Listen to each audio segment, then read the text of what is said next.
नमस्कार, मी डॉक्टर कविता राणे. बुलेटिनमध्ये आपल्या सर्वांचं स्वागत. बुलेटिनच्या सुरुवातीला बातमी आहे शेतकऱ्यांसाठी मंत्रिमंडळाच्या बैठकीमध्ये झालेल्या महत्त्वाच्या निर्णयाची. मागच्या कर्जमाफीमध्ये मदत न मिळालेल्या शेतकऱ्यांना सुद्धा कर्जमाफी मिळणार आहे. 2017 आणि 2019च्या कर्जमाफीतील वंचित शेतकऱ्यांना सुद्धा लाभ मिळणार आहे.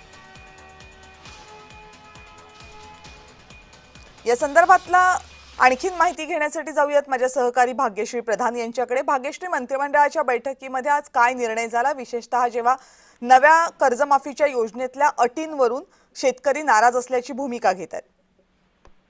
नक्कीच आपण बघतोय की शेतकरी नाराज असल्याची भूमिका घेत असतानाच मागील कर्जमाफी योजनेत राहिलेल्या शेतकऱ्यांनाही आता कर्जमाफी जी आहे ती मिळताना पाहायला मिळणार आहे.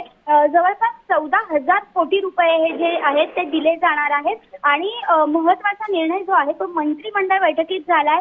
2017 आणि 2019च्या कर्जमाफीत अनेक शेतकरी जे आहेत ते अडकलेले होते आणि या शेतकऱ्यांना आता कर्जमाफीचा लाभ मिळावा यासाठी वारंवार मागणी जी आहे ती देखील होत होती. आज मंत्रिमंडळात मात्र यावर कर्जमाफीवर शिक्कामोर्तब झालेला आहे. या व्यतिरिक्त जर बघितलं आपण गुलाबराव पाटील यांनी देखील एक भूमिका जी आहे ती मांडलेली पाहायला मिळाली.